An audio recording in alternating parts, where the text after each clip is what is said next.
올해 2차 시험에 대한 어떤 분석하고 앞으로의 커리큘럼에 대해서 강사님들 모시고 설명을 들어보는 시간을 갖도록 하겠습니다. 먼저 임예진 관세사님 불러보도록 하겠습니다. 잠시만요.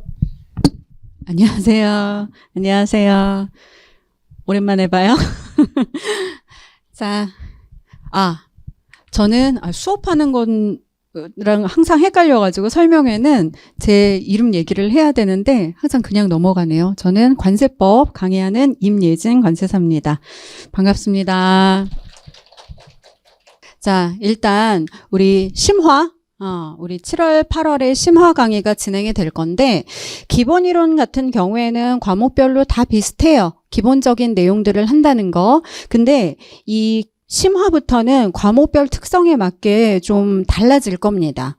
그래서 일단 관세법은 어떻게 준비를 할 거냐. 지금 심화 강의라는 거는 그냥 딱 들었을 때, 어려운 내용을 하겠구나 라는 생각을 하시죠? 그쵸? 근데 그것도 하지만 심화의 사실 본질적인 목적은 나의 실력의 심화예요. 내 실력이 좀 깊어져야 된다는 거예요. 여러분 지금 기본 이론이 끝났어요. 10분 전에. 그치? 기본 이론이 종강이 됐는데 기본 이론 종강하고 느낌이 어때요?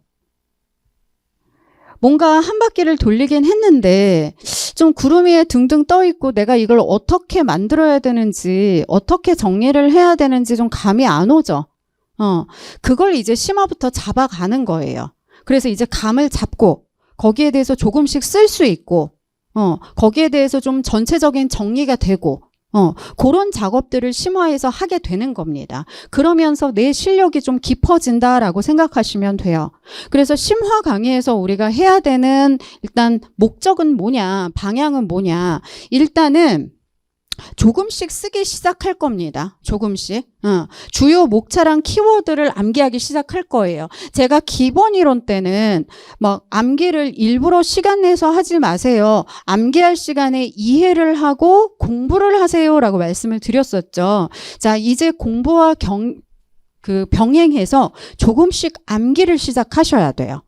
그래서 요게 암기가 조금씩 들어갈 거고요. 그 다음에 우리가 관세법, 환특법을 다 1회독을 했습니다. 그러면 여기에 대한 구조를 좀 파악할 수 있어야 돼요. 법률과 시행령과 시행규칙도 마찬가지고 또 여기저기에 흩어져 있는 내용들을 좀 같이 볼 수 있는 그런 능력도 필요한 거고요.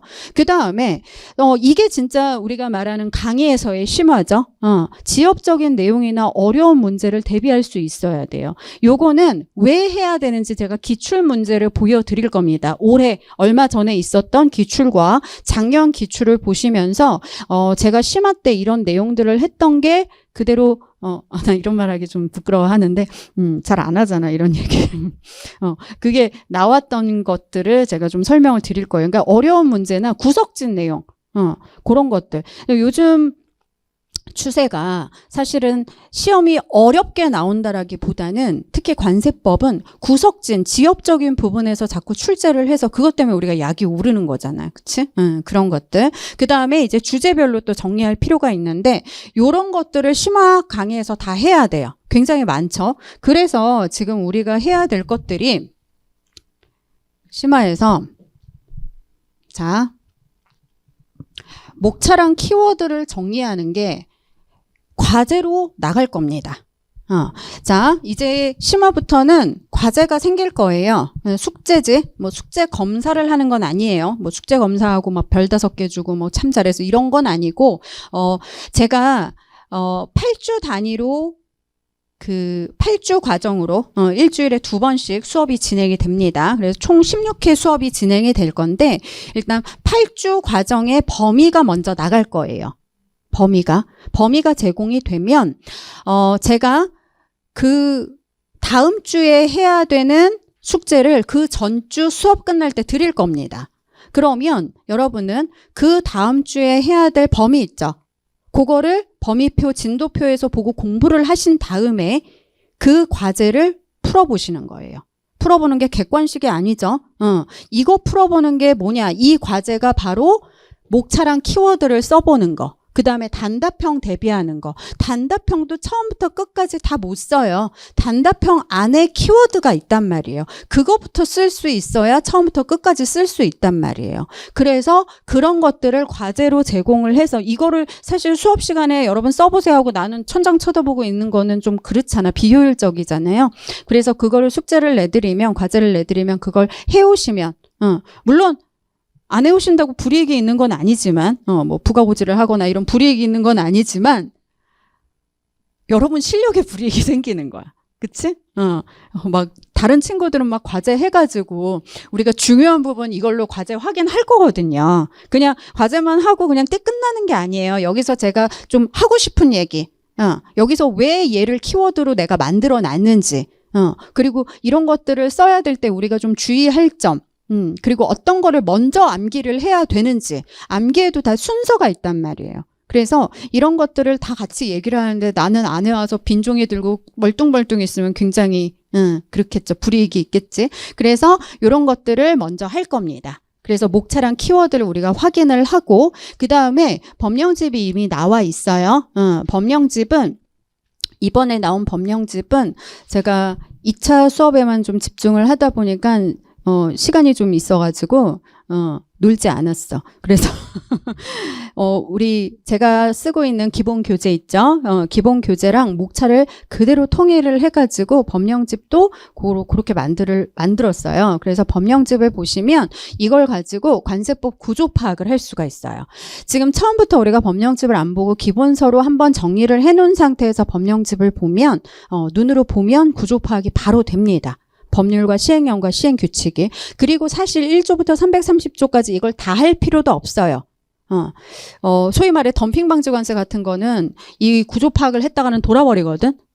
왜냐면 법률은 별로 없어. 시행령하고 시행규칙이 겁나 뚱뚱한 애들이기 때문에, 그 법령집으로 보면 오히려 막 이게 매지가인가 하는 생각이 들어서 걔는 기본서로 보시는 게 나아요. 그래서 이런 것들, 법령집으로 우리가 구조를 파악할 필요가 있는 것들을 제가 요때 또 할 거예요.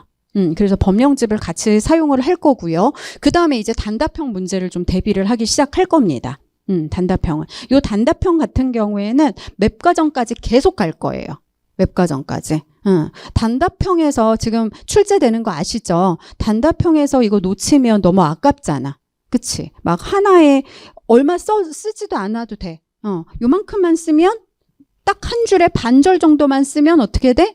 2점이 부여가 돼요. 그러니까 이런 거는 시간도 세이브할 수 있고 놓치면 아까운 거기 때문에 단답형도 이제부터 조금씩 쓰기 시작을 할 겁니다.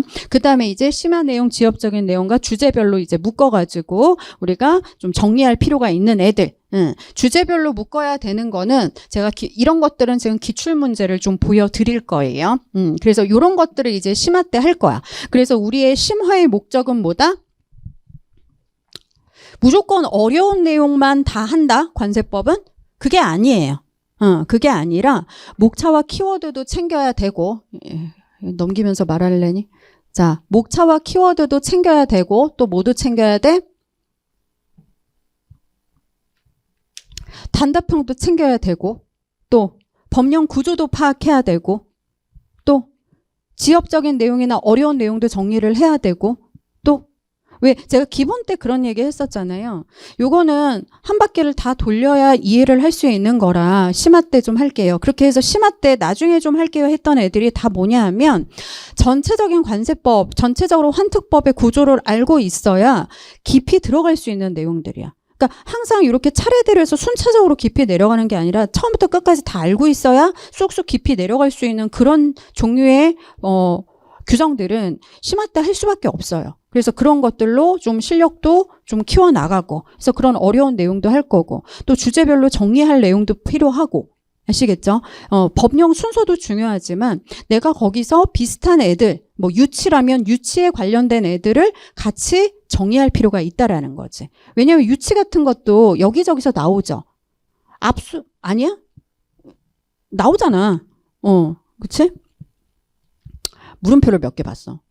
유치가 뭐지? 하는 그 물음표를. 자, 그래서 유치 같은 애들도 이렇게 좀 뽑아서 우리가 좀 정리를 할 필요가 있고, 이번에 압수 물품도 나왔잖아요. 압수에 관련된 것도. 그쵸? 그런 거 보시면 주제를 가지고 우리가 법에 여기저기에 있는 애들을 좀 정리할 필요가 분명히 있다라는 거죠. 그쵸? 자, 이번 기출문제를 한번 봅시다. 여러분 다 한 번씩은 보셨을 텐데, 일단 1번 문제를 한번 볼게요. 1번 문제가 지금 30점짜리 문제예요. 요거, 어머, 이거 왜 HS가 있네? 2번이? 요거는,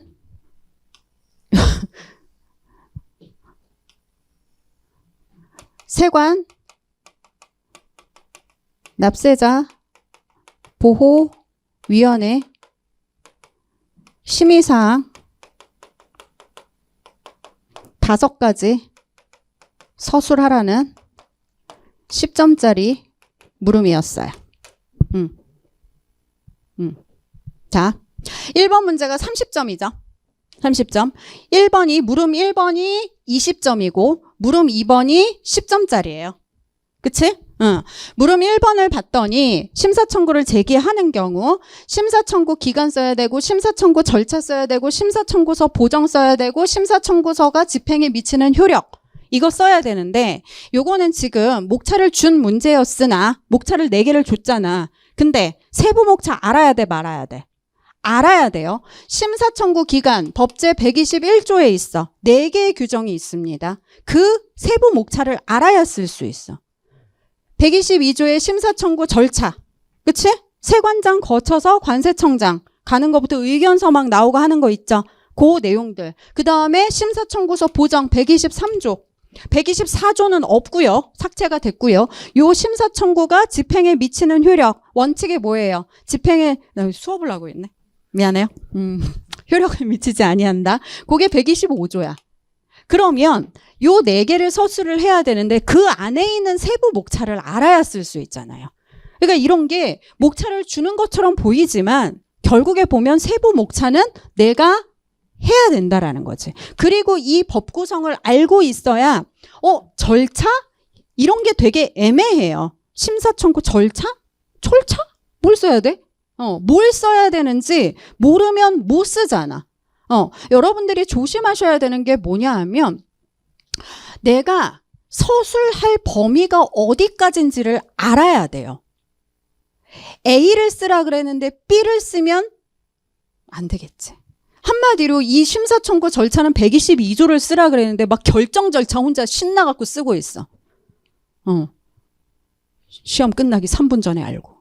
띵! 막 이렇게 되는 거지. 그치? 저주를 했네. 미안해요.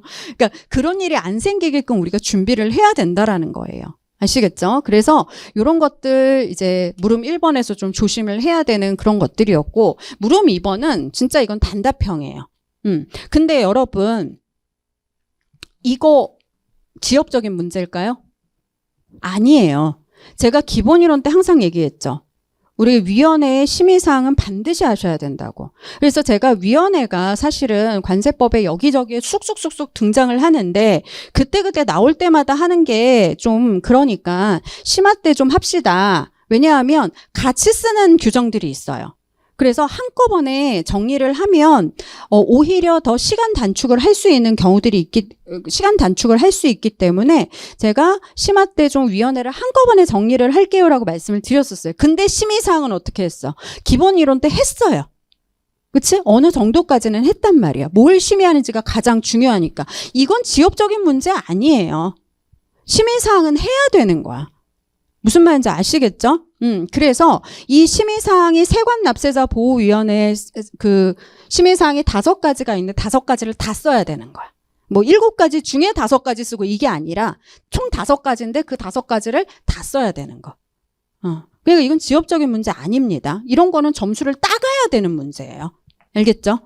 그래서 심화 때 이런 심의사항 같은 거 특히 따로따로 보면 오히려 헷갈리는데 위원회를 같이 보면 오히려 더 심의사항이 잘 머릿속에 들어올 거예요. 뭐야 이 의심하는 눈빛은요? 다 들어와. 그래서 그렇게 해서 다시 한번 프린트로 또 정리를 할 거예요. 위원회 프린트 따로 해가지고. 소위 말해서 똥 쌀 때 부른 프린트. 그렇게 해서 우리가 또 주제별로 또 정리를 할 거고. 그래. 그래서 이렇게 물음 1번이 출제가 됐고요. 금요일 날 이 기출 문제에 대한 과목별로 뭐 유튜브 라이브 그거 할 거예요. 우리 학원 유튜브에서 하는 거야. 다른 데 아니야. 동반자 이런 데 아니고 우리 학원 유튜브에서 그거 할 거예요. 금요일 날. 그래서 그때 다시 한번 기출 문제에 대해서 지금은 그 심화 설명회라서 제가 이걸 풀어드리진 못하는데 그때는 좀 할 거고 기출 특강 때도 뭐 기출 실록 강의 때도 당연히 할 거니까. 어쨌든 오늘은 좀 소개만 좀 드릴게요. 문제 2번 한번 볼게요. 문제 2번은 간면에 대한 문제고 각각 10점씩 2개의 물음이 나왔는데요. 자, 제가 말씀드린 관세법은요. 80점부터 시작한다라고 보시면 돼요. 이번 시험은. 자, 제가 항상 모의고사 볼 때 말씀을 드렸었어요. 여러분이 못 푸는 문제가 분명히 나올 거라고. 특히 관세법은 요즘에 어려운 문제를 내는 경우도 있지만 지엽적인 부분에서 내는 경우들이 굉장히 많아졌어요. 아무도 안 보는 부분. 혹은 지나가다 보는 부분. 자, 이게 바로 거의 대부분 못 쓰는 거야. 요거. 그 다음에 또 못 쓰는 문제가 뭐였었냐면 문제 4번. 요거는 13장 보칙 있죠. 보칙 다 안 보죠. 법렬도 아니야. 시행령에서 나온 거예요. 봐봐. 운송수단 물품 취급 시간이 아닌 때에 물품 취급하려고 해요. 그러면 통보서를 제출해야 되는 게 원칙입니다. 왜냐하면 물품 취급 시간이 아닌데 물품 취급을 하려면 통보서를 내야 되잖아. 그걸 물어본 것도 아니야. 그 통보서를 생략할 수 있는 경우를 써야 되는 거지. 그러니까 지금 아예 건드리지도 못하는, 그러니까 평균적으로 봤을 때 이것도 쓰신 분들이 있을 거야. 독하지. 야, 이거까지 챙겨주면 진짜 붙어. 그래, 네 수석해라. 막 이렇게 되는 거지. 그래서 대부분 그냥 일반적으로 공부를 하신 분들이라면 요거랑 요 10점짜리랑 요 특정 물품 면세에서 요 10점짜리는 못 써요. 여러분 차라리 특정 물품 면세 대상 18가지 중에서 네 마음에 드는 거 5가지 쓰세요 하면 이건 누구나 다 쓰지. 그치? 근데 이 문제 뭐예요? 특정 물품 면세 대상 18가지가 있는데 그 중에 12호가 있어. 아이고. 12호는 뭐냐 하면 여기다가 써줬어요. 요거 적합한 거 좀 해주시는 증표. 그래서 그 증표가 뭔지 기획재정부령에 규정을 해놨거든요. 근데 이 특정 물품 면세 자체가 나중에 교재 한번 보세요. 기획재정부령이 엄청 많아. 1호에 대한 기획재정부령 한 줄짜리부터 시작해가지고 왜 호밀수수 귀리한한다 있었잖아. 그치? 거기서부터 시작해서 기획재정부령이 엄청 많단 말이에요. 그중 하나예요. 그래갖고 뭐 캐나다부터 시작해가지고 증표들이 좀 있어요. 그게 총 9가지가 있는데 그중에 5가지를 서술해야 되는 그런 문제야. 근데 대부분 못 썼고 우연히 보신 분들은 맨 첫 줄에 있는 거는 기억을 해서 쓰신 분이 계시더라고요. 이거 2점을 꽁으로 먹은 거예요. 아니 뭐 꽁은 아니죠. 그런 것도 실력이니까. 근데 여러분 이게 지엽적인 문제예요. 시행규칙에서 나온 거고 특히나 특정 물품 면세 자체가 지엽적인 부분인데 거기서 시행규칙이니까. 근데 이게 사실 예고가 있긴 있었어. 언제 나왔었냐? 2014년 9급 관세직 공무원 객관식 시험이죠. 물론 우리 시험은 아니지만 이때 출제가 됐었어요. 출제가 됐어서 사실 저도 이걸 안 했거든요.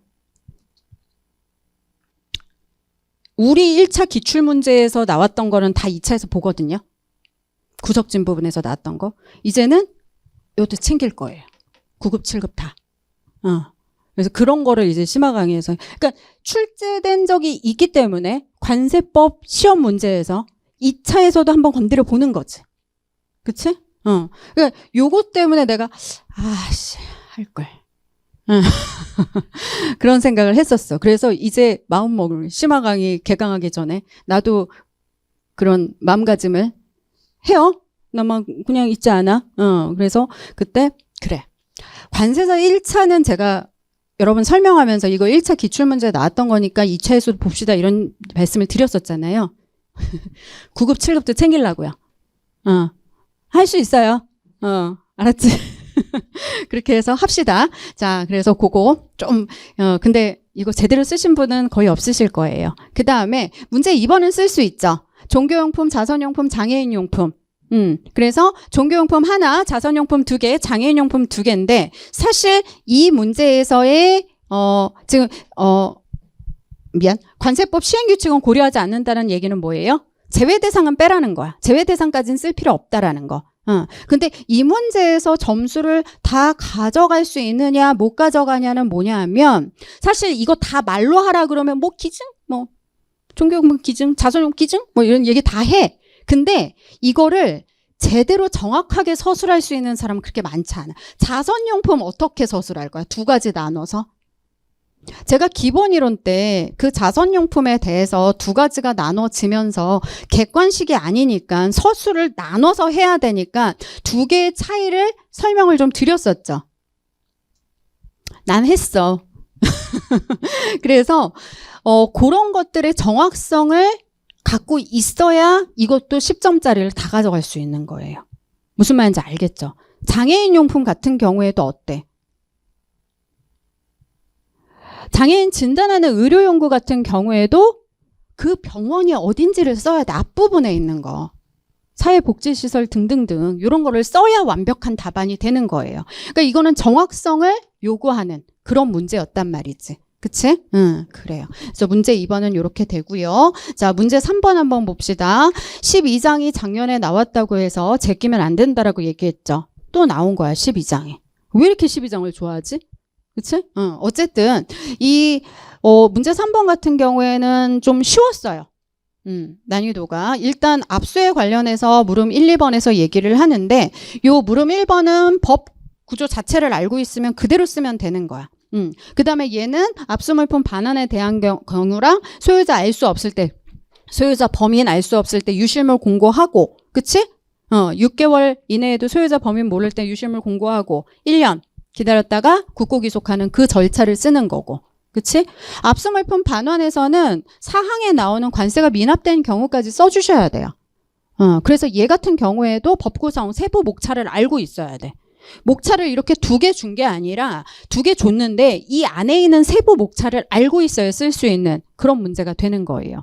그 다음에 이거는 못 써요? 여러분 심화 때 우리 작년 심화 때 위원회 프린트에 해임 해촉 사유, 제척 사유 제가 정리해서 왜냐하면 위원회마다 제척 사유나 해임 해촉 사유는 대부분 비슷해요. 뭐 관세 체납 정리위원회 같은 거는 조금 추가되는 게 있고 그런데 그런 거 말고 일반적인 위원회 특히 뭐 보세 판매장 특허심사위원회는 좀 다를 수 있어요. 근데 일반적인 위원회들은 이게 비슷해. 똑같다라고 보시면 돼요. 그래서 그 똑같은 부분들을 프린트로 해임 해촉 사유, 제척 사유 해서 딱 한 페이지에서 정리를 했단 말이야. 딱 한 페이지에서. 그러니까 이건 지엽적인 거 아니야. 이건 써야 되는 거예요. 무슨 말인지 알겠죠? 그래서 이런 것도 뭐 이걸래? 라고 생각하시면 안 됩니다. 위원회는 굉장히 중요해요. 1차, 2차 통틀어서 되게 좋아해. 요즘에 출제를 참 많이 하는 부분이에요. 아시겠죠? 그래서 이런 것들도 심화해서 하는 거야. 이런 걸 시간 내서 다 따로따로 정리하는 게 아니라 그렇게 한꺼번에 정리를 한다라고 생각하시면 됩니다. 그래서 문제 3번은 뭐 이 정도 보시면 되고 문제 4번 아까 말씀드린 대로 지엽적인 문제 이거 보는 사람 잘 없어요. 근데요. 이런 게 좀 있을 수 있습니다. 우리 관세법을 배우다 보면 그리고 관세법을 계속 공부를 하다 보면 관세법에 대한 상식이라는 게 좀 생겨요. 그래서 이걸 준비를 안 했지만 하나를 쓴 사람이 많이 있어요. 우편물. 왜냐하면 우편물은 이런 것들을 많이 생략을 하거든. 그러니까 5가지, 그러니까 찍는 거지. 그래서 어떤 친구가 쌤 저 찍었는데 우편물 해가지고 찍었어요. 찍은 게 아니란다. 너의 실력이란다. 그 친구가 너무 기뻤나 봐. 이걸 쓴 게. 그래갖고 토요일 날 시험 끝나고 한 7시쯤 연락이 왔더라고요. 그리고 자기 이거 하나 썼다고. 그리고, 어머, 선생님, 저 주관식을 찍었는데 주관식이 맞았어요. 막. 너의 실력이야. 그건요, 여러분, 그냥 찍은 게 아니잖아. 그치? 관세법에 대한 상식이 있기 때문에 그것까지 쓴 거예요. 그래서 그런 거는 좀 기대할 수 있지만, 이것까지 내가 공부를 했다? 독한 사람. 이거 공부할 시간이 있었다면 13장 법률 시행령 시행규칙을 다 봤다는 얘기인데 그럼 분명히 HS에서 뭐 틀렸을 거야. 그거 볼 시간이 있었다면 HS나 뭐에서 뭐 틀렸을 거라고 난 생각이 들어. 난 이거 공부해서 썼다? 그리 많지 않을 것 같아요. 어쨌든 그런 문제고요. 자, 이건 환특법 문제입니다. 환특법 문제에서 우리 일괄납부 업체에서 요구할 수 있는 담보물 종류가 총 6가지가 있는데 4가지 쓰는 건데 제가 추천하는 거는 신용보증 빼고 신용보증 2가지, 기술보증이나 신용보증 빼고 4가지를 추천을 했고요. 그 다음에 담보 제공 절차. 그래서 담보 제공서, 포괄담보, 개별담보를 서술하면 되는 건데 이것도 환특법에서 시행령에서 출제된 문제예요. 시행령에서. 그래서 이렇게 보시면 되고요. 어때요? 특히 이런 거 4가지만 쓰라 그랬죠. 4가지만 쓰는 거 이렇게 생각하시면 돼요. 내가 서술을 할 때 1번 금전부터 해갖고 이렇게 4개를 써. 5개 써야지. 나 아니까. 5개 썼어. 여기까지만 채점합니다. 그러니까 만약에 이게 맞고 이게 틀려, 이게 맞아, 이게 맞아. 만점이 나올까? 안 나와요. 여기까지만 채점해. 뭔 말인지 알겠죠? 그러니까 많이 쓰려고 할 필요가 없다라는 거지. 정확하게 쓰려고 하셔야 돼요. 정확하게. 자, 그 다음에 빠르게 좀 작년 기출을 한번 봅시다. 작년 기출에서 총평을 해야지. 자, 별거 없어요. 기본적인 내용 중요하죠. 우리 문제 1번이라든가 문제 3번 같은 경우에는 기본적인 내용들을 물어봅니다. 그치? 근데 지엽적인 내용들이 있다라는 거지. 우리 제껴야 되는 문제 말고 시행규칙, 특정물품 면세 관련된 증표 시행규칙이나 13장 보칙에 있는 시행령 이런 거 말고 세관 납세자 보호위원회 심의사항이라든가 뭐 해임 해촉 사유, 재척 사유 이런 건 하셔야 되는 거예요. 알겠죠? 그래서 기본적인 내용뿐만 아니라 지엽적인 내용까지 출제가 되는 그런 건 챙겨야 된다라는 거예요. 그다음 그러니까 내가 말하는 건 증표를 챙기자는 게 아니야. 뭔 말인지 알겠지? 어느 정도까지의 지엽적인 내용들은 다 챙길 수 있어야 돼. 그 다음에 법 구성 알아야 되고, 그 다음에 세부 목차가 얼마나 중요한지. 그냥 목차를, 그냥 큰 목차들만, 흐름만 보게 되면 내가 뭘 써야 되는지 서술 범위를 결정할 수가 없어요. 그런 느낌으로 준비를 하시면 됩니다. 자, 작년 문제 한번 보실게요. 문제 1번 같은 경우에는 뭐 그렇게 크게 그런 건 없고, 문제 2번 한번 볼게. 자, 문제 2번은요. 문제 2번 같은 경우에 한번 읽어봅시다. 보세건설장 문제가 나왔죠? 보세건설장 수입신고, 보세건설장 가동제한. 이건 보세건설장이 다 봤던 거야. 근데 우리가 주제별로 정리를 해야 된다라는 필요성이 여기에 나오는 거예요. 이걸 위반했을 때 행정질서벌. 뽑아와야지, 과태료 277조에서. 그치? 그 다음에 얘도 봐봐요. 주제별로 정리를 해야 된다는 이유가 뭐예요? 보세건설장에서 나왔어요? 보세건설장과 관련해서 과세물건 확정 시기 거기 가서 나오는 거. 그 다음에 적용 법령 쓰고, 그 다음에 뭐? 수입신고가 수리되기 전에 가동된 경우 관세 부과징수. 뭐? 39조에 따라 부과고지하는 거 있었잖아요. 세관장의 관세를 부과징수. 그런 것들 지금 특히 적용 법령은 보세건설장에서 좀 특이한 애였죠. 그걸 과세물건 확정 시기랑 비교를 했던 거야. 이런 게 다 심화나 맵 과정에서 하는 주제별 정리라고 보시면 됩니다. 그래서 이런 것들이 나오기 때문에 주제별로 정리가 필요한 거고. 그쵸? 그 다음에 이때 지엽적인 문제는 문제 3번에서 자, 뭘 물어보는 게 되게 많아. 첫 번째 물음 1번에서 요거는 괜찮아. 자, 앞부분은 괜찮아. 관세범 정의, 조사 처분 주체. 그치? 요거는 괜찮은데 두 번째 보세요. 피의자를 조사했을 때 작성하는 조서에 서명 날인해야 되는 인간이 누구냐? 제가 기본 이론 때 이거 나왔었어요 하면서 우리 모두 다 비웃었던 그 부분. 그 다음에 수색할 때 참여시켜야 하는 사람. 이것도 했었잖아. 이것도 기본 이론 수업할 때 우리가 모두 비웃었던 부분. 이런 게 나왔었단 말이에요. 이거는 사실 쓰기 힘들어요. 근데 2번 같은 경우, 괄호 2번 같은 경우에는 상식선에서 좀 쓸 수는 있어. 그치? 그 다음에 두 번째 보시면 압수조서, 검정 수색 압수할 때 조서 기재사항. 이것도 사실 힘들죠? 쓰는 게. 요거 힘든데 요거는 해야 되는 거야. 통고 처분할 때 통고서 기재해야 되는 게 총 7가지가 있는데 그중 5가지 쓰는 거. 이거는 지엽적인 게 아니에요. 뭔 말인지 알겠죠? 그래서 이런 기재사항 같은 것들도 나오고. 자, 관세범칙조사심의위원회. 되게 좋아하지, 이 위원회. 작년에도 나왔고 올해도 나온 거야. 근데 올해 나온 거는 사실 위원회 해임 해촉 사유, 위원회 제척 사유라고 보시면 돼요. 근데 그거를 관세범칙조사심의위원회로 끌고 간 것뿐이고. 어쨌든 지금 여기서 보시면 아시겠지만 작년에 12장 나왔다고 제껴야지 했던 분은 큰일 났다라는 거지. 그치? 그래서 나왔다고 제끼고 안 나왔다고 제끼고 이래서 제끼고 저래서 제끼고 그러면 합격도 제껴지고 그런 거 하지 마세요. 특히 요즘 같은 추세에서는 최대한 많이 봐야 돼. 뭔 말인지 알겠죠?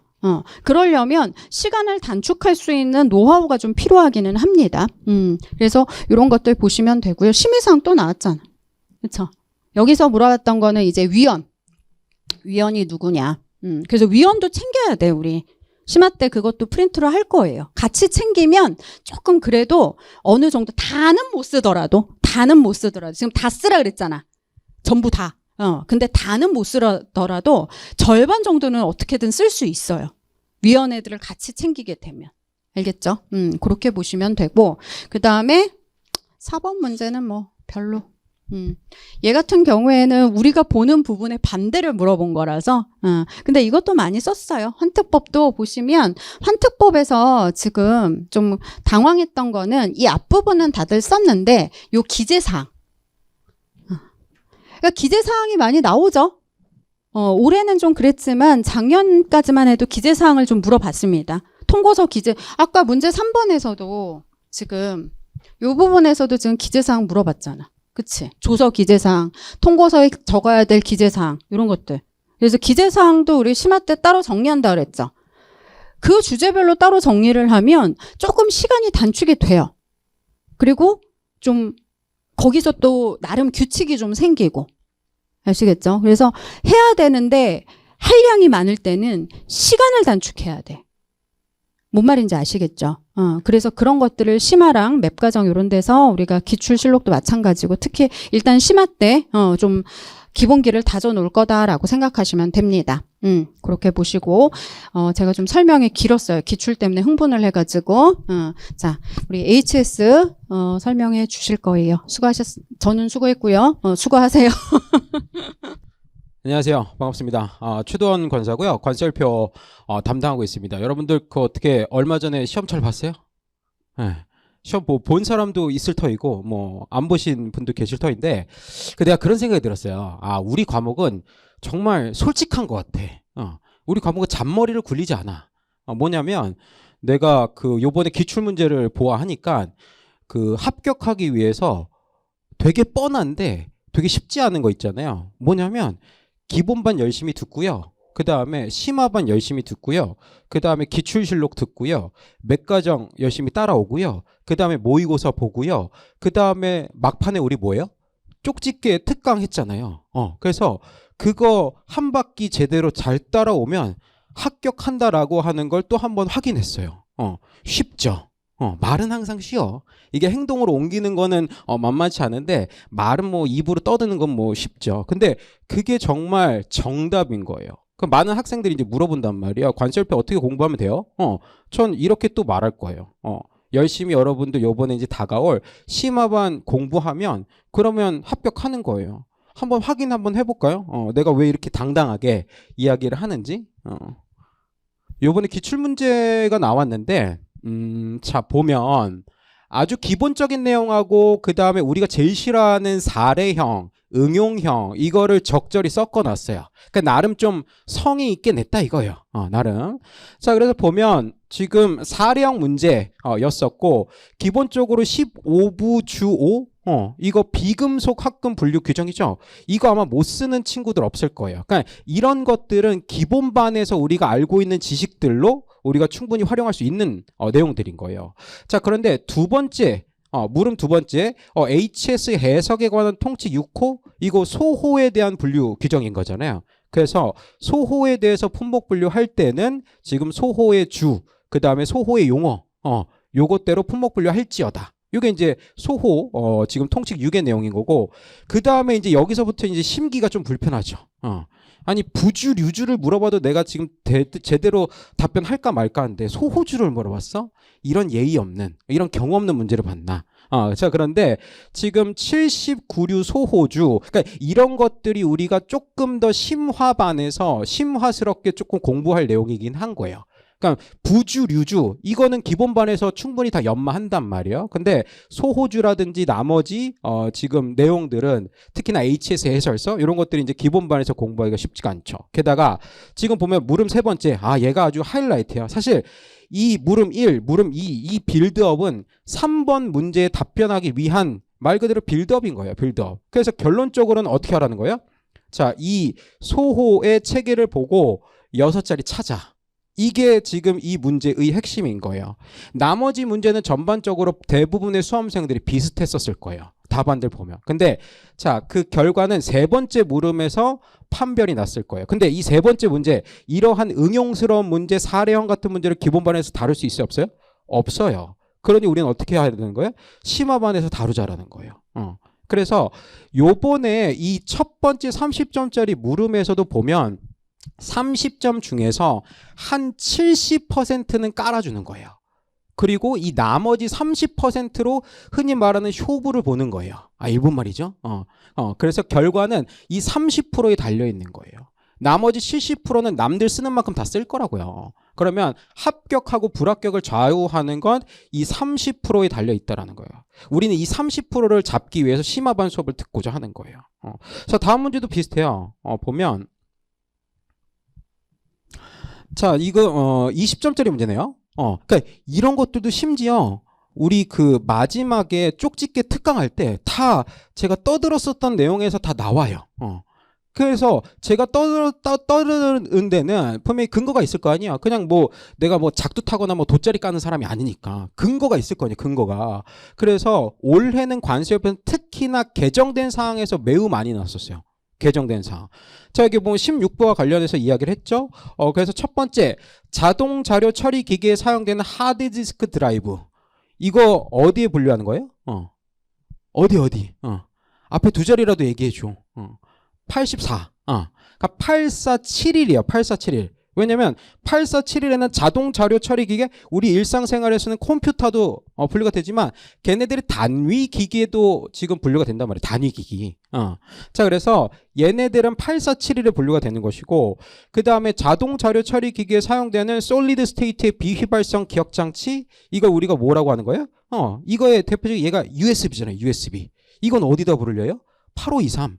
기록 매체, 저장 매체. 근데 그러니까 이런 것들도 우리가 기본적으로 알고 있는 내용인데 살짝 트니까 또 아리까리한 거야. 그러니까 이 아리까리 어리버리를 이제 들뜨기 위해서 우리가 심화반 때 좀 세련되게 준비를 잘 하자 이거예요. 뻔연히 아는 내용인데도. 자, 그 다음에 여기 평판 디스플레이의 모듈 8524. 신설된 4단위 호의 번호. 너무너무 중요하다. 심지어 평판 디스플레이 모듈과 관련된 분류 규정이 작년에 나왔어요. 연장 낸 거예요. 연장. 작년에도 내고 올해도 낸 거예요. 그러면 내년에 나 볼 때는 안 내겠네? 이렇게 긍정적으로 생각할 깡따구가 있으면 칭찬해. 근데 장담할 수는 없는 거예요. 내년에 또 나올 수도 있는 거고. 이건 너무너무 중요한 아이템이니까. 그래서 평판 디스플레이 모듈도 나왔고, 스마트폰. 이거 없어지면 난리 나잖아요. 우리 스마트폰하고 8471이 없어지면 노트북 없어지면 난리 나잖아. 자, 그래서 이 스마트폰도 지금 관련된 호의 용어를 쓰고 4점짜리죠. 그럼 배점 어떻게 했을까요? 하나당 1점씩 했겠구만. 그러면 그 1점에 맞는 퀄리티의 답안을 쓰면 됐겠구만. 그러면 여기서 말하는 1점은 거의 북봇, 북법 맞나? 복분. 복사해서 붙여놓는 수준으로 썼었어야지 1점 받았을 거예요. 그러니까 이런 것들을 우리가 이제 좀 알고 쓰자. 알고 쓰자예요. 우리가 심화반에서 하려고 하는 건. 자, 그다음에 다음에 관련 규정 84조 주6 이거 뭐예요? 자동 자료 처리 기계. 다목은 뭐예요? 우리가 단위 기기로서 자동 자료 처리 시스템의 일부로 분류되기 위해서 그래서 이제 갖춰야 될 조건이 지금 주규정 6번째 다목인 거예요.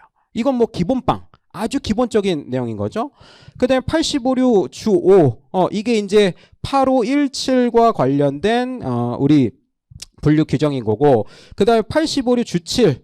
같은 경우에는 이제 평판 디스플레이 분류 규정인 거죠. 그래서 요거 두 개는 지금 신설된 분류 규정인 거죠. 신설된 분류 규정. 그래서 하나는 스마트폰과 관련된 분류 규정, 하나는 평판 디스플레이 모듈과 관련된 분류 규정. 그래서 개정된 내용에서 지금 다루고 있죠. 개정된 내용에서. 자, 그 다음에 세 번째 내용을 한번 보니까 육부. 우리 마지막에 쪽집게 특강할 때 막 그런 얘기 했었어요. 야, 육부 부주가 안 나온 지가 꽤 됐네요. 실제로 최근 몇 년도를 뒤적뒤적 걸어보니까 육부 주규정이 안 나온 지가 좀 됐어. 그래서 육부 주규정 여러분들 좀 조심하세요. 특히나 뭐 육부 주사 같은 경우에는 신설됐으니까. 했더니만 또, 내 말이 부끄럽지 않게 또 나와버렸어. 육부 주일 뭐와 관련된 분류 규정인 거예요? 2844, 2845. 그게 과목인 거고, 나목은 뭐야? 2843, 2846, 2852와 관련된 분류 규정. 자, 그 다음에 지금 28류, 지금 주6, 이거 뭐와 관련된 분류 규정인 거야? 2844와 관련된 분류 규정들. 그러니까 방사성 원소, 방사성 동위 원소. 자, 그 다음에 28류 주2, 이거는 약간 좀 중요한데, 약간 좀 반칙스러운 문제이긴 해요. 왜냐면 우리 28류 하면 무기화합물이잖아요. 29류는 유기화합물이에요. 근데 29류의 유기화합물 중에서 유명한 애가 탄소화합물이에요. 탄소화합물. 그럼 기본적으로 원칙은 탄소화합물은 몇 류에 분류돼야지 어울리는 거예요? 29류예요. 근데 예외적으로 28류에 분류가 되는 탄소화합물과 관련된 분류 규정이 28류 주2였단 말이에요. 중요한 분류 규정인데 아주 그냥 분류 규정 자체가 너무 험상궂게 생겨가지고 공부를 안 한 친구들이 제법 있었을 거예요. 자, 그래서 이러한 내용들도 우리가 심화반에서 조금 심화스럽게 좀 다뤄보자. 기본반에서 우리가 다루지 못했었던, 시간이 없어서 혹은 여러 가지 이유 때문에 다뤄보지 못했었던 거 한번 살펴보자. 자, 38류 주상 같은 건 뭐예요? 3824에 분류가 되는 그 밖에 화학공업, 영광공업, 뭐 조제품. 요게 이제 3824와 관련된 분류 규정 요거. 그러니까 이러한 기본적인 것들도 중요한 것들은 우리가 심화반 때 다시 한번 리뷰를 한번 해보자. 이 목적도 되게 커요. 자, 그 다음에 17부. 자, 88류 주1. 이것도 분명히 나올 가능성이 매우 높다. 이건 뭐 기본반에서도 제가 목놓아 이야기 했었던 거예요. 88류 주1이 뭐예요? 88류 뭐 주규정 하나밖에 없으니까. 무인기. 드론. 8806과 관련된 드론과 관련된 분류 규정 출제가 됐었고, 그 다음에 소호주 또 냈네. 그러니까 소호주에 대한 지금 배점이 대략 한 뭐 25점에서 한 30점 정도가 되는 거예요. 제가 아까 얘기했잖아요. 전체 100점 중에서 70점은 우리가 덤비기 쉬운 걸로 깔아줄 거예요. 근데 당락은 뭘로 결정되는 거예요? 나머지 30점으로 딥한 걸로 물어보는 거예요. 어쩔 수 없어요. 변별력이라고 하는 것은 기본적인 70점 가지고는 뭐 효부가 안 나니까, 결론이 안 나니까. 30점짜리 가지고 이제 우리가 티격태격 문제와 씨름하는 거예요. 그 30점을 우리가 잡으려고 심화반을 듣는 거고. 자, 그래서 지금 내용들을 보니까 88류 뭐 소호주 1, 2. 그래서 소호주에 나와 있는 뭐 중량과 관련된 기준들이거든요. 중량. 그래서 지금 이렇게 여러 가지 내용들이 담겨져 있고, 그 다음에 내가 한번 카운트를 한번 해봤어요. 보니까 요즘 문제들을 이건 좀 마지막에 보도록 하고, 자, 지금 올해 거 빼고 올해 거 빼고 작년에서부터 13년이니까 한 10년치 정도가 되는 거예요. 10년치. 그러니까 10년치 동안 기출을 어느 동네에서 많이 했는지 우리가 한번 보자 이거예요. 기출을. 어떻게 내가 카운트를 했냐면 이거 내가 굉장히 노가다스럽게 한 거거든요. 그래서 지금 13년에서부터 22년까지니까 100점짜리 곱하기 10년이잖아요. 그럼 1000점이 만점일 거 아니에요. 1000점 만점 중에서 16부와 관련된 부분의 배점이 얼마지? 그러면 16부를 얼마나 중요하게 기출문제에서 다룬지 답이 나오잖아요. 이걸 내가 일일이 다 노가다로 정리를 했어요. 근데 우리 예상을 크게 벗어나지 않아. 우리가 중요하다라고 생각하는 동네는 여전히 중요해. 올해도 마찬가지로 16부와 관련된 부분 많이 냈고 개정사항이 있었던 88류 무인기와 관련돼서 많이 냈고 6부와 관련돼서도 제법 냈고 자 그래서 지금 탑 10 뭐 랭커들 이렇게 보면 뭐 비율이 퍼센테이지로 다 정리해놨단 말이에요. 그러면 자 적어도 이렇게 배점이 많이 나온 중요한 부분들 같은 경우에는 우리가 사실은 HS 해설서도 아예 놔버릴 수는 없는 거예요. HS 해설서는 저는 이걸 막 심각하게 심오하게 뭐 요란하게 잘 쓰라고 요구하지 않아요. 저는 딱 어느 정도 요구하냐면 기출됐었던 수준만큼만 다루자 이거예요. 물론 최근에 HS 해설서가 어떨 때는 아예 안 나오고 뭐 나와봤자 좀 짜박하게 나오고 그래서 좀 준비할까 말까 좀 애매하긴 해요. 애매하긴 한데 그럼에도 불구하고 우리가 또 언제 똥 밟을지 모르잖아요. 그게 나를 피해가라는 법은 없잖아. 그러니 최소한 기출됐었던 만큼만 그 다음에 남들 쓰는 만큼만큼은 좀 쓰자 이거예요. 아주 딥하게는 전 바라지 않아요. 기출됐었던 만큼 남들 쓰는 것만큼은 챙겨두자 라고 하는 게 제 생각이에요. 자, 그래서 이쪽 동네들이 많이 나왔구나 라고 하는 거 우리가 눈으로 이제 확인이 가능했었고, 이제 종합이라고 되어 있는 건 뭐냐면 여러 가지 동네들이 이제 섞어내는 스타일들 있잖아요. 그런 걸 제가 종합이라고 이제 묶어놨어요. 그래서 보면 뭐 16부, 특히나 요즘에 6부와 관련돼서 굉장히 기출이 많이 돼요. 6부. 그 다음에 뭐 11부 중요하고 15부, 요번에도 비금속의 합금, 뭐 아연과 관련돼서 또 언급이 됐었고, 뭐 통칙, 뭐 17부 중에서는 특히나 이제 87류가 원래 중요했죠. 87류. 자, 그래서 여기에 나와 있는 내용들대로 우리는 아까도 얘기했지만 작두 타는 사람들이 아닌 거예요. 우리는 합리적으로 추론하는 거예요. 이게 데이터인 거예요. 우린 이걸 근거로 해서 좀 딥하게 공부해야 될 동네를 정리를 하는 거예요. 저랑 같이. 혼자 하면 너무 버거우니까. 자, 그 다음에 많이 나오는 동네를 기준으로 했었고요. 요번에는 분류 근거예요. 여러분들이 기본반에서 주로 하는 게 요거 아니에요? 통칙, 부주, 류주, 호의 용어. 이런 것들은 기본반에서 우리가 할 수 있는 것들인 건데, 지금 B, C, 국내주, 소호주, HS에서 혹은 관세율표 바깥에 있는 일반적인 내용들. 이러한 것들은 우리가 기본반에서 할 수가 없기 때문에 이러한 것들은 심화반에서 다룰 건데, 자, 여기 표를 보면, 자, 분류 근거를 기준으로 제가 배점을 또 노가다를 또 했어. 분류 근거를, 그러니까 분류 근거가 통칙이냐, 부주냐, 류주냐, 호의 용어냐. 그럼 제가 A라고 표시했고, 그 다음에 A가 아닌 애들은 뭐 B, C 이렇게 나누긴 했었어요. 그러니까 근데 결국엔 뭐냐면 또 데이터가 얘기하는 바가 뭐냐. 자, 지금 A에 해당하는 친구가 1000점 중에서 700점 정도라는 거예요. 그러면 또 나머지 30%는 뭐라는 거예요? 나머지 30%의 답안은 B하고 C에서 나왔다라는 거예요. 제가 아까도 요번에 기출문제 보니까 딱 꼬라지가 뭐예요?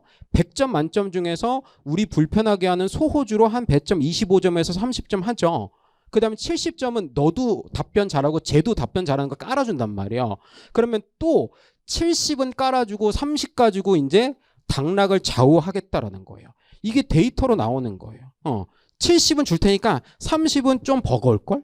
이거 좀 잘하면 네가 합격할 거고, 이거 좀 우리가 좀 어버버버 되면 좀 힘들걸? 여전히 데이터가 말하고 있어요. 데이터가. 이 불안한 30%를 정리하자 이거예요. 그러니까 적어도 저랑 심화반 수업하면서 이걸 뭐 지금 당장 외우자라는 것보다는 적어도 미리 준비는 해놔야 돼요. 왜냐면 여러분들 당장 내년부터 이제 모의고사 보고 진짜 치열하게 기억하고 까먹고 상처받고 또 기억하고 까먹고 상처받고 이거 계속 반복할 거란 말이야. 근데 내년에 내가 정리를 하려고 하면 사람이 불안해서 정리가 안 돼요. 남들은 다 모의고사 보면서 이미 암기할 걸 다 미리 세팅해가지고 심화반도 들어놓고 다 들어놓으면서 정리를 해놨는데 이제 와서 해벽 가가지고 정리한다라고 하면 사람이 불안해서 정리가 안 돼요. 그러니까 이러한 정리하는데 시간이 많이 들어간단 말이에요. 그리고 나 혼자 정리하면 이 정리가 맞는지 안 맞는지 확인이 안 돼. 그러니까 나랑 하는 거예요. 그러니까 자, 그래서 미리 정리해 두는 거예요. 미리. 자, 그다음에 기출 문제 이런 것들도 한번 분석해 보면 자, 이것도 마찬가지죠. 기본적으로 깔아주는 아주 무식한 그 문제 스타일도 있잖아요. 뭐 부주 규정 써보세요. 뭐 호의 용어 써보세요. 호의 번호 써보세요. 이걸로 한 70점 깔아주긴 하네. 그럼 나머지 또 30점 4레형 뭐 4단위 찾아보세요. 혹은 올해는 심지어 막 소호 정해보세요. 이렇게 했잖아요. 자, 응용 스타일, 사례 스타일 우리가 끔찍히 싫어하는 애들 있잖아요. 이런 스타일로 또 30점 주는 거야. 그럼 요번에도 메시지는 똑같죠. 70점은 내가 줄 테니까 30점은 좀 애써봐. 우린 이 30%를 잡으려고 하는 거예요. 이 심화반에서. 아시겠죠? 자, 그래서 지금 우리가 뭘 할지는 이제 정확히 알았어. 자, 그래서 결론적으로 우리가 기본반에서 했었던 뭐 통칙, 호의 용어, 부주, 류주. 그래서 저는 심화반을 사실 심화반이라고 네이밍하는 건 별로 적절치 않다라고 생각해요. 그러니까 기본반의 전 연장선상이라고 생각해요. 그러니까 기본반 2회차 뭐 이런 느낌? 그래서 우리가 심화반에서 할 것들은 물론 기본반에서 주요하게 다뤘었던 내용들을 다시 한번 리뷰할 거예요. 리뷰할 때 제가 슬슬 여러분들을 쓰게 할 거예요. 그렇다고 전체 문장을 똑같이 쓰라고는 안 할 거예요. 왜? 지금 그 짓거리라면 가성비가 떨어져요. 그 지금은 키워드 중심으로 여러분들께서 기억하려고 애써야 되는데 이것도 판을 깔아주고 내가 자꾸 여러분들 잔소리하고 하라고 해야지 한단 말이야. 그러니까 심화반에서 저는 여러분들한테 쓰라고 할 거예요. 근데 전체 문장을 막 쓰라고는 안 할 거예요. 조금씩 어쨌거나 쓰기 위한 노력은 시작해야 된다라는 거예요. 그래서 쓰게 할 것이고 그 다음에 우리가 조금 불편해하고 있는 아까 HS 해설서라든지 뭐 소호주라든지 이런 것들 있죠. 기본반에서 미처 다루지 못했었던 내용들 우리가 심화반에서 완성을 할 거예요. 그러면 여기서 이제 배경 지식이 완성이 되는 거예요. 여기서. 이 배경 지식이 또 완성이 되고 우리 심화반에서 이제 암기를 위해서 이제 암기 공식도 이제 따고 그래서 내년에 혹은 뭐 올 가을 겨울에 슬슬 암기를 위한 우리가 준비를 하자 이거예요. 심화반에서. 자, 그래서 지금 여기까지가 이제 심화반의 내용인 거고 그 다음에 이거는 이제 기출 실록이라든지 이제 맵 과정에서 알고 있는 지식들 우리가 이제 잘 풀어내는 것도 되게 중요해요. 내가 머리에 지식만 그득그득하다고 이걸 페이퍼에 쓸 수 있느냐? 이건 또 다른 영역이기 때문에 또 이것도 맵 과정이라든지 기출 실록에서 자 열심히 준비하고 그 다음에 모의고사 딱 보고 그 다음에 모의고사 이제 끝나고 시험 임박할 때쯤 해가지고 여러분들 또 쪽집게 그때 과정에서 또 보면 여러분들께서 얻어가는 게 또 많을 거예요. 그래서 여러분들 그 심화반은 그냥 기본반의 이제 연장선상이라고 보시면 됩니다. 자, 그러면 이제 제가 전해드리고 싶은 말들은 다 정리가 됐고요. 그럼 여러분들 잘 또 심화반에서 이제 또 날씨 더워지니까 체력 관리 잘하고 건강 관리 잘해서 좋은 컨디션으로 우리 수업 시간에 뵙도록 하겠습니다. 여러분들 고생 많으셨고요. 다음 시간에 또 기회 되면 뵙도록 하겠습니다. 수고 많았습니다. 예, 저는 관세평가 강의하는 전용대 관세사고요. 오늘은 좀 저는 이제 어떤 거 설명드리려고 하냐면 사실 이제 기출 문제에 대해서 이번 주 금요일 날 저희 라이브 특강 유튜브에서 할 거고 그다음에 또 강의 시작하면은 OT 때 제가 올해 기출 문제 다 나눠 드리면서 좀 설명 드릴 건데 오늘은 좀 간략하게 어떤 경향이 있는지 좀 설명 드릴 거고 그 경향에 맞춰서 우리 내년 합격하려면 어떻게 봐야 될 거냐 요거 좀 설명 드리겠습니다. 자, 일단 관세 평가는 올해 문제는 뭐 그렇게 평이한 수준으로 나왔던 것 같고 정말 다행인 거는 우리 입장에서 정말 다행인 거는 내년에 어떻게 나올지 조금 가늠이 될 것 같다는 게 굉장히 다행스러운 일인 것 같습니다. 그래서 어떻게 보면 막 이렇게 시험 트렌드가 확 바뀌는 것보다 이제 어느 정도 이제 고정이 됐으니까 그 안에서 이제 우리가 어떻게 공부할지만 잘 고민을 해보면 될 것 같아요. 그래서 그 부분 좀 설명드리겠습니다. 자, 일단 그 제가 한 5가지 정도 트렌드를 정해놨는데 제일 먼저는 관세 평가는 개정이 잘 없는데 1년에 한 번, 뭐 3년에 한 번, 뭐 규정에 따라서는 몇 년 단위로도 개정되는 규정도 있고 뭐 이런데 그래서 관세 평가는 제가 항상 올해도 특강을 했었고 그 개정이 있을 때마다 특강을 한 번씩 해드리는데 그 특강을 여러분 여기 계신 분들은 이제 뭐 모의고사를 보시든 아니면 뭐 뭘 하든 간에 관세 평가 개정 특강이 있으면 꼭 들으세요. 왜냐하면 사실 관세 평가는 워낙에 이제 좀 트렌디한 과목이고 실무상 중요한 내용들이 시험에 나와서 개정된 사항에서 굉장히 많이 나옵니다. 예를 들면 올해 같은 경우 환율 문제라든지 그다음에 항공운임으로 변경됐을 때 운임 과세가격 어떻게 결정할 거냐 하는 거 다 개정 사항에서 나왔거든요. 그래서 배점도 상당히 높습니다. 30점 됐기 때문에 굉장히 높은 배점이라고 생각하시면 될 것 같고 두 번째는 그 협정에서 생각보다 출제 비중이 높아졌습니다. 제가 아마 여기 계신 분들은 많이 없으실 텐데 올해 시험 보신 분들 중에 제가 아마 쪽집게 특강 해드렸었는데 그때 제가 협정 주제로 강의해드렸었는데 마찬가지 제가 예상했었던 대로 협정 문제 굉장히 많이 나왔습니다. 그래서 협정에 좀 구석구석에 있는 문제들 많이 나오긴 했는데 우리가 협정은 사실은 구석이라고 얘기할 건 아니고 우리가 공부해야 될 범위거든요. 그래서 협정은 전부 다 공부해야 되는 범위다 이렇게 생각하고 관세평가 공부하시면 될 것 같고 세 번째는 이번 시험을 좀 어렵다고 생각하셨던 분들도 있고 실제로 좀 어렵게 느껴졌던 부분들도 있는데 관세 평가가 좀 특이하게 어려워 보이는 문제가 많아요. 좀 생소한 단어들 뭐 예를 들면 CRC, CRS, 뭐 ECRS, CIS 이런 부분들 운송과 관련된 이제 부가 운임들인데 사실 잘 모를 수 있는 문제거든요. 우리 수험생들 입장에서. 근데 저 문제가 어려웠다고 생각하면 관세 평가에 대해서 조금 자신감이 떨어지시는 거예요. 왜냐하면 관세 평가에서 우리가 운임과 관련해서 배운 게 그렇게 많지 않거든요. 뭐 예를 들면 운임의 분기점 우리 공부했었고 그죠? 운임의 분기점 뭘로 돼 있어요? 본서 사격 준비가 완료된 때를 운임 분기점을 잡고 있잖아요. CIC, CRC, CRS, ECRS, CIS 저거 과세 가격과 관련해서 포함되냐 안 되냐 물어보면 우리가 판단하는 기준도 사실 그거 하나밖에 없어요. 그래서 저것들 좀 생소하지만 우리가 공부했었던 기본 원칙에 맞춰서 쓰시고 그 원칙에 맞춰서 판단하셔서 본서 사격 준비 완료 시점이라는 그 기점이 있잖아요. 그 전에 발생한 거냐 후에 발생한 거냐만 보시면 거기에 따라서 과세인지 비과세 결정할 수 있게 돼 있습니다. 그래서 관세 평가는 뭐 이런 좀 실무적인 문제들 나온다고 하더라도 우리가 공부했었던 좀 기준들 특히 이제 법령 관련된 거 협정 관련된 것들만 좀 확실하게 우리가 알고 있으면 시험장에서 어려워 보일 수는 있으나 실제로 어렵지 않은 문제들이 출제가 됩니다. 특히 환율과 관련해서도 막 제가 기출문제 자세하게 해결할 때 드리겠지만 어려워 보이는데 너무 쉬운 문제예요. 사실은. 그러니까 시험장에서 좀 어렵게 생각만 안 하시고 기본만 잘 잡고 있으면 풀 수 있는 문제들 나왔고 그다음에 네 번째가 조금 특이한 경향으로 저는 좀 이해하고 있는데 출제 안 되던 범위에서 출제가 된 게 있습니다. 그러니까 우리가 관세 평가는 사실은 이제 과세 가격 결정하고 뭐 이런 쪽에만 포커스가 됐었고 제도와 관련된 부분은 출제가 한 번도 안 됐었거든요. 지금까지 관세평가 시험이 만들어진 이후로 한 번도 출제가 안 되다가 올해 처음 나왔습니다. 그래서 관세평가와 관련된 제도는 크게 두 가지가 있는데 그 두 가지가 10점짜리 분량을 하나씩 나왔어요. 잠정가격신고제도랑 과세가격 사전심사제도 그 두 가지가 나왔고 아주 기초적인 문제 나왔거든요. 그 두 제도와 관련해서. 그래서 우리가 좀 이번에 공부하셔야 되는 건 이제 이렇게 시험 문제가 한번 나오기 시작했던 건 또 나올 수가 있다는 얘기니까 저기와 관련돼서 조금 더 심화적인 내용들 특히 뭐 절차적인 거라든지 이런 것들도 우리가 이제 시험 공부 범위에 들어가야 된다 이렇게 생각하시면 될 것 같고 다섯 번째 트렌드는 제가 조금 아쉽게 생각하는 부분이긴 한데 이번 시험 문제는 1방법 문제만 나왔습니다. 그래서 2, 3, 4, 5, 6방법 문제가 하나도 안 나왔는데 뭐 그럴 수는 있어요. 그럴 수는 있는데 뭐 이게 제가 봤을 때는 이어질 경향이라고 보여지지 않고 왜냐면 지금 1, 2, 3, 4는 좀 이어질 수 있는 경향이라고 보고 있는데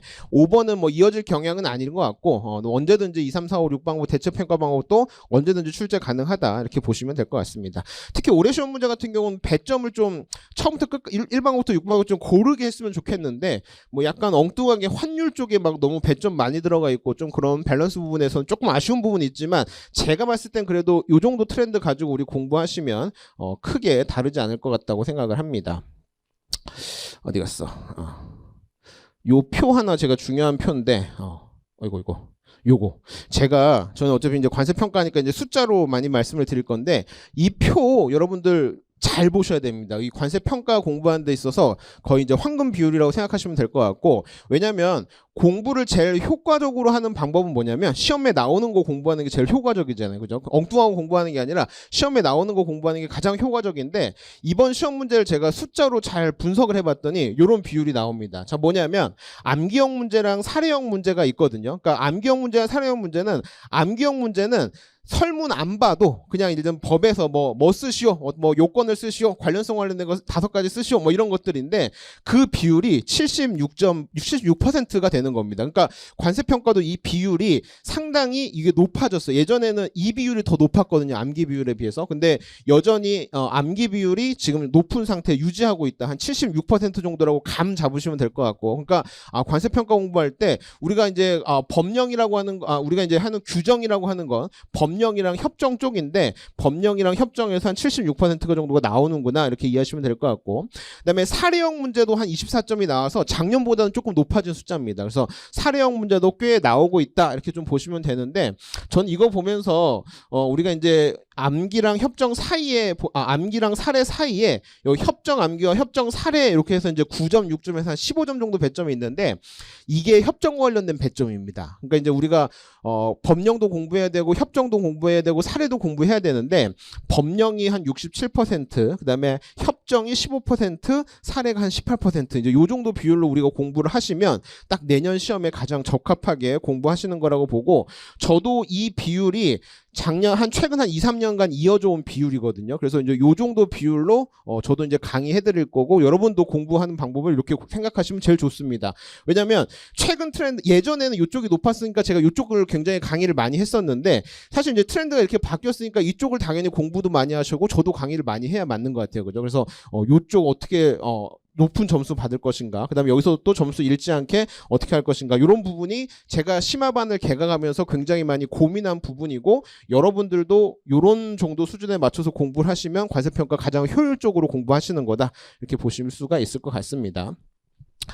일단 관세평가 그 과정은 기본반, 심화반, 기출실력, 맵과정 이렇게 이어져 있는데, 뭐 다른 과목은 어떤지 모르겠습니다만 관세평가는 기본반이랑 심화반은 아직은 공부하는 단계입니다. 그러니까 아직 이론에 대해서 기본반에서 굉장히 많이 공부하긴 했지만 아직 여러분들 공부 못하신 것들이 꽤 많이 있어요. 법령 관련된 거, 협정 관련된 거, 사례와 관련된 것들 아직 공부해야 될 것들이 많이 남아 있어서 그런 거 공부하는 클래스라고 보시면 될 것 같고, 나머지 기출실력이랑 맵과정은 그동안 공부했었던 거를 연습하는 클래스입니다. 그래서 이번 심화반은 뭐 제가 봤을 때는 그냥 아직 여전히 공부하는 단계다, 그리고 이제 아직 배울 게 많다, 이렇게 좀 보시면 되겠습니다.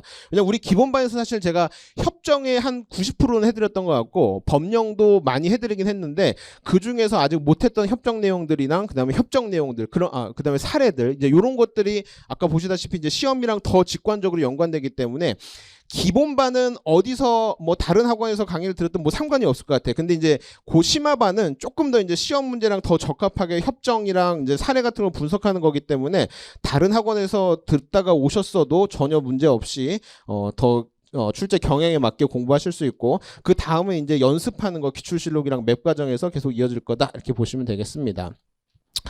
이번 심화반 통해서 일단 관세평가 관련된 좀 기본 이론을 했다면, 이번에 심화 이론 좀 할 거고, 그다음에 두 번째 제가 좀 중요하게 생각하는 건데, 관세평가 관련돼서 규정을 우리가 암기해야 될 것들이 되게 많은데, 저는 그 암기는 무조건 두 문자가 중요하다고 생각하거든요. 그냥 그걸로 암기하는 거 좀 무식할 수도 있는데 그게 제일 안 까먹고, 그게 이제 저는 그런 말씀 드려요. 항상 법령 외울 때 사진 찍듯이 외우지 말고 그냥 단어들 위주로 외우고 키워드 중심으로 외우고, 그럼 이제 내가 한 글자가 떠올라, 그럼 그거 가지고 한 단어를 만들고 그거 가지고 한 문장을 만들고, 이제 이런 식으로 암기를 점점 더 넓혀 나가야지 좋은 암기가 되는 거고, 그냥 사진처럼 외우면 시간 지나면 점점 까먹잖아요. 그럼 별로 좋은 암기가 아닌 겁니다. 우리가 시험장에서 잘 쓰는 게 중요하니까 작은 이제 클루 하나를 만들어 놓고 거기서 이제 점점 확장시켜 나가기에 두 문자 암기식이 굉장히 좋아서, 제가 작년부터, 원래 관세평가는 사례형 문제가 나와서 제가 두 문자 암기식 같은 거 안 했었는데 작년부터는 제가 모든 걸 다 포기하고 두 문자 암기식을 합니다. 그래서 이번에도 우리 법령집에 있는 거 거의 대부분 커버할 수 있는 암기식도 이번에 제가 제공해 드릴 거니까 그거 가지고 일단 암기 굉장히 중요하다고 말씀드리고, 그다음에 뭐 강의는 제가 금요일이랑 일요일 기본반 했던 거랑 똑같이 강의할 거고, 교재는 관세평가 우리 법령집 그 좀 넓은 책이 있거든요. 그걸로 할 거고, 그다음에 심화반 교재가 또 하나가 더 있습니다. 그래서 작년 교재랑 똑같은 교재 쓰긴 하는데 요 심화반 교재 가지고 수업할 테니까 그렇게 봐주시면 될 것 같습니다. 저는 여기까지 하고 또 여러분들 열심히 공부하셔가지고 또 뵙도록 하겠습니다. 예. 2011년부터 한결같이 법규를 강의하는 정재환입니다. 반갑습니다. 그 세상이 변하고 시험도 변해요. 이제는 편집된 수험서로 공부하면 안 됩니다. 그 법규집이 정답이에요. 자, 왜 그런지 이제 보실게요. 10년 전 무역실무와 지금 무역실무는 다른 시험입니다. 10년 전에는요, 뭐 CIF 규칙을 설명하고 뭐 소유권 이전과 관련된 문제점과 대응 방법을 논하시오. 시험 같은 시험이었죠. 2014년에는 화환주식 결제에서 뭐 DP 어쩌고 저쩌고 해서 이들을 비교하고 중요한 건 뭐예요? 매도인의 신용 위험을 줄일 수 있는 방안을 논하시오. 과거에는요, 진짜 논술이에요. 큰 주제를 주고 네가 무역실무를 얼마나 잘 이해했나 테스트를 해보겠다. 쓸 만큼 써봐라. 많이 공부한 사람은 합격을 할 것이고 적게 공부한 사람은 좋은 점수를 받지 못할 것이다. 하지만 보세요. 10년 전에 이랬죠. 지금은 뭐예요? 몇 조 몇 항 몇 개 쓰시오. 몇 조 몇 항 몇 개 쓰시오. 뭐 논할 것도 없고 아무것도 없습니다. 자, 그러다 보니까 올해 시험도 그리고 최근 몇 년의 트렌드가 뭐냐면요, 무역실무 이론서에서 시험이 나오는 게 아니야. 전부 다 협약과 규칙에서만 나옵니다.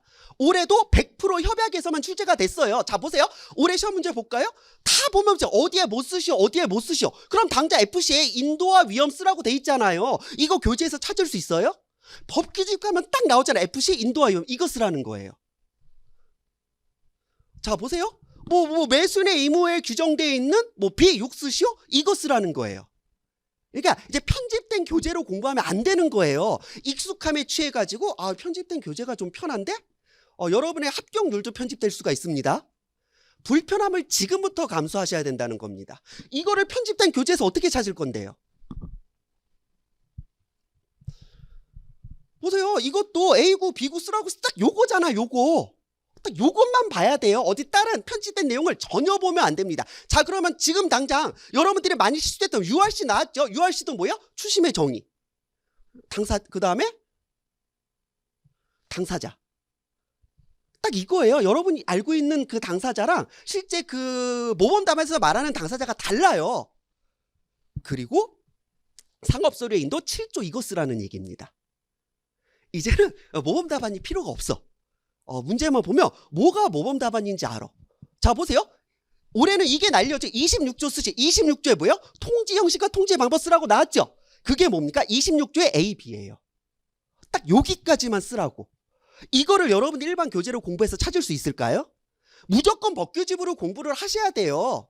보세요. 똑같잖아요. 24조 보세요. 24조 그냥 UCP 600 24조 쓰라고도 하잖아. 24조에 A양 1호, A양 2호 보세요. A양 1호, A양 2호 이거 나눴어야 됩니다. 이게 구분이 안 돼 있으면은 쓸 거 다 쓰고 점수를 못 받는 거예요. 자, 그럼 대외 한번 볼까요? 원산지 표시 방법 4개 쓰고 딱 그거 1, 2, 3, 4 있죠? 그리고 뭐라고 나왔어요? 대통령령으로 정하는 단순한 가공활동 이거 말하는 겁니다. 이거. 대통령령으로 정하는 단순 가공활동이라 뭐 판매 목적의 물품 보장 활동 어쩌고 나온 거 있죠? 법령제보로 공부하지 않으면 이걸 쓴 수험생이 많아요. 단순 가공활동의 그 예시들 있잖아요. 뭐 통풍, 건조, 냉동, 냉장 있죠? 이거 열거하라는 게 아니거든요. 이제는 문제에서 뭐를 쓰라고 정확히 주고 있죠. 그러니까 대외 외환도 법령제보로 공부하지 않으면 이걸 찾아낼 수가 없어요. 제일 문제가 이거였습니다. 외국한 업무를 법에서 4가지를 쓰고 그리고 시행령에 있는 거 다 쓰라고 했죠. 법과 시행령을 구분하지 않으면 난리가 나는 게 법에서 말하는 가나 다라 그 뭐 마목 제외. 왜냐면 마목은 대통령령으로 정하는 그 밖의 것을 말하고 있으니까 가나 다라를 써라. 딱 4개 썼죠. 그 다음에 시행령에 정하는 거 4개 이렇게 나오는 겁니다. 그러니까 보세요. 이미 문제에서 법과 시행령을 구분해 쓰라고 했기 때문에 내가 스스로 이게 구분이 안 돼 있다? 그러니까 내가 사람들이 8개는 알고 있어. 8개는 알고 있는데 뭐가 법이고 뭐가 시행령인지 모르면 점수 받을 수가 없습니다. 그러니까 대외 외환도 불편해도 어쩔 수 없어요. 무조건 법령집입니다. 몇 년 사이 문제는 무조건 법령집을 기준으로만 나옵니다. 이건 작년이잖아요. 담보위험 6개 쓰고 뭐 C에 6개 쓰고 B에서 추가 열거된 4가지 쓰시오. 이걸로만 정답을 찾을 수가 있어요. 그리고 대무역법령상 전략물자 수출과 관련하여 대통령령으로 정하는 국제수출통제체제 시행령 32조 이거 이제 7개 쓰고 그 다음에 자율준수 무역거래자로 지정받기에 가치할 대통령령으로 정하는 능력 3개 1, 2, 3 이거요. 이거는 교재로 공부하면 여러분이 무조건 스킵하는 부분입니다. 이런 식으로 문제가 나오죠. 2020년에는요 19조 운송소를 수리요건 6개 쓰라고 했거든요. UCP에 UCP 600은 다 알았는데 6개를 어떻게 찾을 건데요? 법령집 보세요. 법규집 뭐 했어요? 1, 2, 3, 4, 5, 6 이렇게 6개 쓰라는 거예요. 이거 편집된 교재로 보면 6개 못 찾아냅니다. 엉뚱한 거 쓰게 돼요. 그리고 20조 운송세례 환적에 관한 규정은 뭐예요? 20조 선화증권이죠. B, C, D잖아요. 이거요. 이게 왜냐면 교재를 편집해버리면은요 이게 섞여 있어가지고 뭐가 6개고 뭐가 어딘지를 알 수가 없게 되는 거예요. 물론 그게 보기는 좋죠. 옛날에는 여기서 이만큼 쓰시오 저기서 저만큼 쓰시오 했으니까 편집된 걸로 많이 알면 알수록 더 좋은 자반을 쓸 수 있었다라고 하면 이제는 정확도의 싸움입니다. 어디서 몇 개 저기서 몇 개라고 했기 때문에 내가 이만큼 알고 있어도 뭐야 문제에서 물어보는 건 요만큼이죠. 그걸 정확히 쓸 수 없으면은 점수를 받을 수가 없습니다. 자, 그래서 무역실무는요 10년 전의 무역실무와 지금의 무역실무는 완전히 다른 과정이기 때문에 작년에 외국환거래법 외국환평균기금 조성 쓰라고 했죠. 이게 2010년 기출하고 똑같습니다. 이제 돌고 도는 거예요. 올해 시험에 가장 어려웠다고 느껴지는 신용장 거래 시 일반적으로 신용장 사익 표기되는 선화증권 조항 영문으로 쓰라고 했죠. 이거요 2012년 기출하고 똑같습니다. 2012년에는 그걸 영문으로 주고 해설하라 그랬거든요. 이제 돌고 도는 거예요. 생각해보면은 뜬금없는 문제도 없습니다. 자, 그래서 이제 그 편안함에 취하지 마시고 힘들더라도 처음부터 법규로만 강의를 하세요. 사실 여러분들이 어느 학원 가서 누구의 강의를 듣든 상관이 없어요. 법규 강의하는 거 저밖에 없으니까. 어디 가서 다른 책 공부하는 거 상관없어요. 법규집으로 강의하는 거 저밖에 없으니까. 갈 수 있으면 가봐요. 합격해야 되잖아요.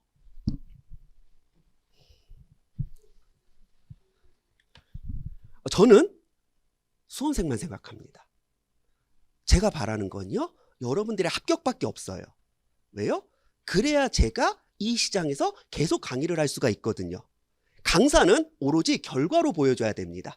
저의 결과는 뭐예요? 제가 강의를 얼마나 잘하냐 이게 아니라 여러분들이 얼마나 많이 합격하였느냐 이거밖에 없습니다. 저는요 시험 트렌드가 변하면은요 1년마다 강의도 교재도 싹 갈아엎어요. 그게 맞잖아요. 지금 이런 식으로 시험 문제가 나온 지 이제 4년 차가 됐습니다. 그러니까 뭐야? 처음에 1, 2년 차 때는 왜 그러지? 약간 출제원이 약간 약 먹었나? 이상하다 싶다가 이게 3, 4년이 되니까 이제는 뭐예요? 이게 확정된 트렌드구나. 이제는 이걸로 고정된 게 맞아요. 자, 그래서 다른 과목은 상관없습니다. 무역실무는 법규입니다. 최근 몇 년 사이 법규에서만 실제 100% 출제됐습니다. 저희는 결국 만나게 됩니다. 온라인이든 오프라인이든. 저 이 정도면 많이 선방했어요. 저 시간 잘 지켰습니다. 사실 제가 준비한 건 참 많아요.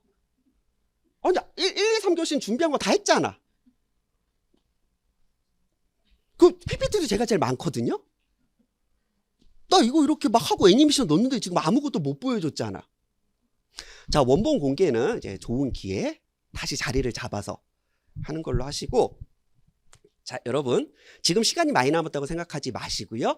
지금부터 본격적으로 법규 이해와 암기를 시작하시면 될 것 같습니다. 저는 오로지 여러분들의 합격만 바라면서 다시 뵙겠습니다. 수고하셨습니다.